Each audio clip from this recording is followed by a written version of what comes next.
warahmatullahi wabarakatuh. Nama saya Cynthia Damayanti dari kelas Rekayasa Perangkat Lunak Sistem Informasi R01. Di sini saya akan menjawab soal-soal untuk memenuhi nilai ujian tengah semester. Untuk soal yang pertama, jelaskan tahapan di dalam sistem development life cycle. Tahapan dalam sistem development life cycle ya ada 6. Yang pertama yaitu tahapan analisis sistem. Pada tahapan ini, sistem akan dianalisis bagaimana akan dijalankan nantinya. Nah, hasil analisis berupa kelebihan dan kekurangan sistem, fungsi sistem, hingga pembaruan yang dapat diterapkan.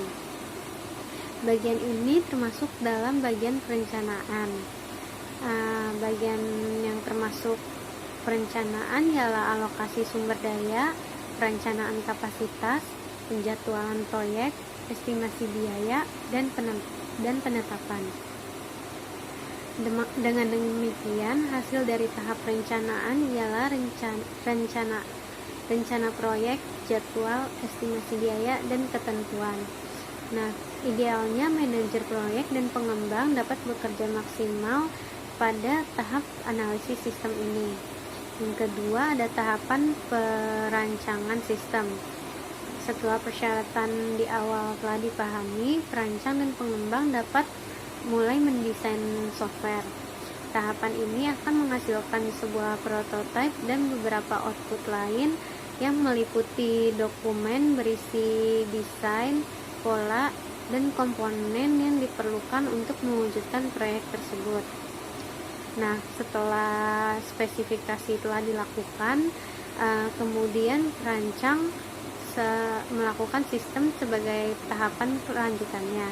Tahapan ini ialah tahapan di mana seluruh hasil analisis dan pembahasan tentang spesifikasi sistem diterapkan menjadi rancangan atau cetak biru sebuah sistem.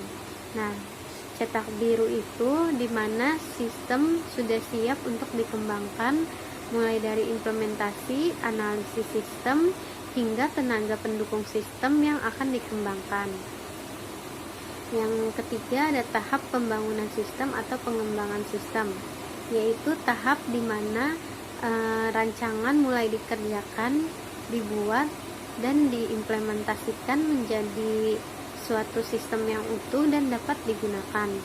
Nah, tahap ini memakan waktu yang cukup lama karena akan muncul kendala-kendala baru yang mungkin dapat menghambat jalannya pengembangan sistem. Nah, pada tahapan ini perancang bisa saja berubah karena satu atau banyak hal lain. Nah, tahapan selanjutnya yaitu memproduksi perangkat lunak di bawah proses pengembangan. Nah, output yang dihasilkan pada tahap ini ialah perangkat lunak yang telah berfungsi dan siap untuk diuji. Setelah perangkat lunak telah siap telah berfungsi, maka tahapan selanjutnya yaitu ada tahap pengujian sistem. Sesudah sistem selesai dikembangkan, sistem harus melalui pengujian sebelum digunakan atau dikomersilkan. Nah, tahap pengujian sistem ini harus dijalankan untuk mencoba apakah sistem yang dikembangkan dapat bekerja secara optimal atau tidak. Nah, pada tahap ini ada beberapa hal yang harus diperhatikan seperti kemudahan pengguna sampai pencapaian tujuan dari sistem yang sudah disusun sejak perancangan sistem dilakukan. Jika ada kesalahan, tahap pertama hingga keempat harus diperbarui, diulang, ataupun dirombak total. Nah, tahap tes sistem development life cycle ini sangat penting dalam rangkaian pembuatan sebuah perangkat lunak karena sangat tidak memungkinkan apabila sudah mempublikasikan sebuah software tanpa melalui pengujian terlebih dahulu. Nah, beberapa pengujian harus dilewati, yaitu ada kualitas kode, tes fungsional, tes integrasi, tes performa, dan juga tes keamanan. Selanjutnya ada tahap implementasi, yaitu merupakan tahapan dari sistem development life cycle. Tahap ini sistem sudah dibuat, diuji, dan dipastikan dapat bekerja optimal. Setelah tahap pembuatan selesai dilakukan, implementasi dan pemeliharaan oleh pengguna sangatlah penting untuk memastikan sistem bekerja dengan optimal setiap saat. Nah, untuk implementasi, langkah yang harus dilakukan yaitu melakukan survei dan penilaian terhadap kelayakan sistem yang sudah dikembangkan.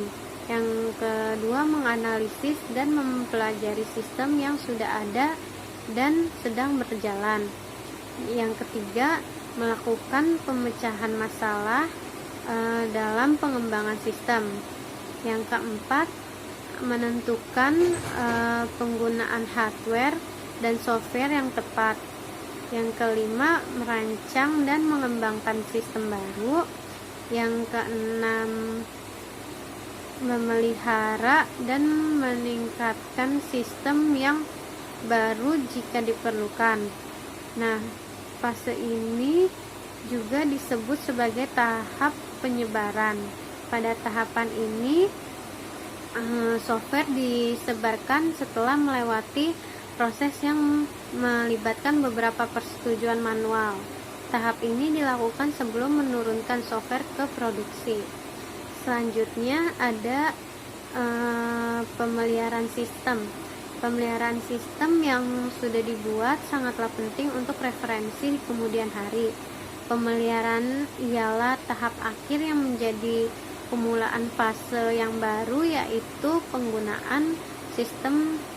Development life cycle ini belum berakhir pada tahap ini. Software yang dihasilkan harus terus-menerus dipantau untuk memastikan ia tetap berjalan dengan sempurna. Nah, celah dan kerusakan yang ditemukan pada proses produksi harus dilaporkan dan diselesaikan. Jika kerusakan ditemukan sebelum diproduksi massal, ini akan lebih baik daripada menyelesaikannya dengan merombak semuanya dari awal hingga ke akhir. Nah, untuk soal selanjutnya, soal nomor 2, yaitu buatlah tabel tentang perbedaan dari model sistem prototype, waterfall, spiral, dan juga RAD. Yang pertama yaitu ada keterangan dalam hal pengguna. Nah, pada hal pengguna, metode prototype ini digunakan apabila klien tidak bisa memberikan informasi yang maksimal mengenai kebutuhan yang diinginkan. Pada mode waterfall, model ini digunakan untuk proyek-proyek kecil dan proyek-proyek dengan persyaratan yang jelas. Pada metode spiral, model ini digunakan untuk proyek-proyek besar dan kompleks yang memerlukan analisis resiko secara terus-menerus. Pada metode RAD, yaitu tahapan ini menyediakan pengembangan yang jauh lebih cepat dan mendapatkan hasil dengan kualitas yang lebih baik dibandingkan dengan hasil yang dicapai melalui siklus tradisional. Selanjutnya ada keterangan dalam hal tahapan. Nah, pada tahapan ini metode prototipe yang pertama yaitu ada pengumpulan kebutuhan, yang kedua membangun prototyping, yang ketiga evaluasi prototyping, yang keempat mengkodekan sistem, yang kelima menguji sistem, yang keenam evaluasi sistem, dan yang ketujuh menggunakan sistem. Pada metode waterfall, tahapannya itu ada requirement analysis, system design, implementation, integration and testing, operation and maintenance. Nah, pada metode spiral ada customer communication, planning, analysis risk, engineering, dan constructor dan release. Dan yang terakhir ada customer evaluation. Nah, pada metode RAD tahapannya itu ada recruitment, planning, RAD design workshop, dan juga implementation. Nah, selanjutnya kelebihan dari tahapan-tahapan model ini yaitu pada metode prototype melibatkan user dalam analisa dan desain dan punya kemampuan menangkap requirement secara konkret daripada secara abstrak. Nah, untuk digunakan secara standalone dan digunakan untuk memperluas sistem development life cycle. Pada metode waterfall, yaitu merupakan model pengembangan paling handal dan paling lama digunakan, serta cocok untuk sistem software yang bersifat generik. Selain itu, pengerjaan proyek sistem akan terjadwal dengan baik dan mudah dikontrol. Selanjutnya, pada metode spiral, ini lebih cocok untuk pengembangan sistem perangkat lunak skala besar dan dapat disesuaikan agar perangkat lunak bisa dipakai selama hidup perangkat. Nah, pengembang dan pemakai dapat lebih mudah memahami dan berinteraksi terhadap resiko setiap tingkat evolusi karena perangkat lunak terus bekerja selama proses berlangsung. Selanjutnya, pada metode RAD, yaitu lebih efektif dari pengembangan model waterfall dalam menghasilkan sistem yang memenuhi kebutuhan langsung dari pelanggan. Nah, cocok untuk proyek yang memerlukan waktu yang singkat. Selanjutnya, ada keterangan dalam hal kekurangan model metode prototype. Yang pertama itu proses analisis dan perencanaan terlalu singkat.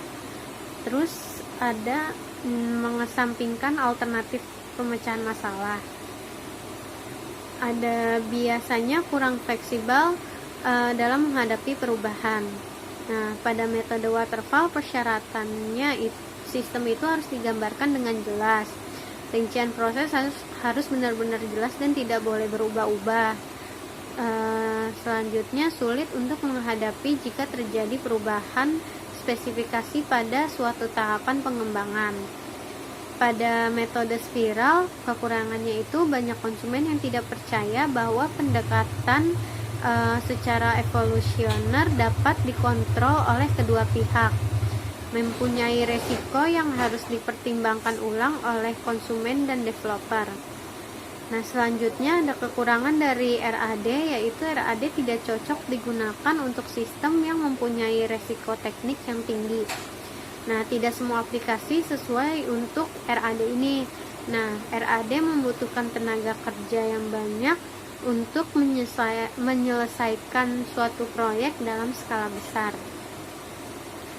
Untuk soal yang nomor 3, yaitu buatlah contoh aplikasi di sekitarmu, boleh di tempat kamu bekerja atau contoh dari aplikasi lain di mana kamu berinteraksi dengan aplikasi tersebut. Nah, model pengembangan apa yang dipakai dan jelaskan tiap langkah atau step yang digunakan, serta kesulitan apa yang kamu rasakan sebagai pengguna aplikasi tersebut. Pada soal nomor 3 ini, saya menggunakan pengembangan ESTAS berbasis web pada studi kasus Universitas Negeri Semarang. Nah, metode yang digunakan pada proses pengembangan ESTAS ini dilakukan menggunakan sistem development life cycle. Proses ini lebih dikenal dengan nama model waterfall. Langkah-langkah yang digunakan dalam tahapan pengembangan sistem ini yaitu ada analisis sistem. Nah, analisis sistem ini digunakan sebagai pedoman atau petunjuk pengembangan sehingga membentuk wujud nyata yang sempurna. Yang kedua ada desain sistem. Dalam pengembangan ESTAS berbasis web ini, desain dapat digambarkan melalui data flow diagram atau DFD dan juga entity relationship diagram atau ERD. Nah, DFD ini merupakan proses sistem mulai dari input hingga menghasilkan output. Nah, dalam pengembangan perangkat lunak ESTAS konteks ini menghasilkan user yang dapat mengakses ESTAS, yaitu ada tamu, member, dan admin. Nah, tamu dapat mengakses jurnal dan artikel, dan member dapat melakukan login data sebagai member untuk mengakses materi, serta admin sebagai pengelola, serta admin yang dapat mengupdate informasi. Nah, dalam ERD sistem Estart ini diperlihatkan bahwa admin sebagai pengelola dapat mengirimkan banyak jurnal, artikel, dan memori. Namun pada entitas materi mempunyai banyak tipe file. Ketika entitas materi dan entitas tipe file adalah n many to n many, maka muncul entitas baru. Nah, entitas member berdiri sendiri karena member tidak mengupdate sistem Estart tersebut. Selanjutnya ada implementasi sistem. Dalam tahap ini dilakukan pemrograman. Pembuatan perangkat lunak dipecah menjadi modul-modul kecil yang kemudian digabungkan dalam tahap berikutnya. Selanjutnya ada pengujian sistem. Dalam tahap ini dilakukan penggabungan modul-modul yang sudah dibuat, kemudian dilakukan pengujian sistem untuk mengetahui apakah perangkat lunak yang dibuat telah sesuai dengan desain dan akan mengeceknya apakah masih terdapat kesalahan atau tidak dalam sistem tersebut. Nah, selanjutnya ada pemeliharaan sistem perangkat lunak yang sudah jadi. Setelah melalui tahap pengujian sistem, selanjutnya akan dilakukan pemeliharaan yang bertujuan untuk memperbaiki kesalahan jika ada kesalahan yang ditemukan pada saat pengujian sistem. Hasil kesimpulan dari pengembangan Estart berbasis web ini yang saya rangkum yaitu bahwa pembuatan desain sistem menggunakan DFD memudahkan pengembang untuk memahami alur sistem yang dikerjakan. Pembuatan ERD memudahkan memahami relasi antar data dan menggunakan diagram entitas. Dengan menggunakan diagram entitas sehingga memudahkan analisis untuk mendesain suatu Estart berbasis web tersebut. Sekian dari saya, kurang lebihnya mohon maaf. Wassalamualaikum warahmatullahi wabarakatuh.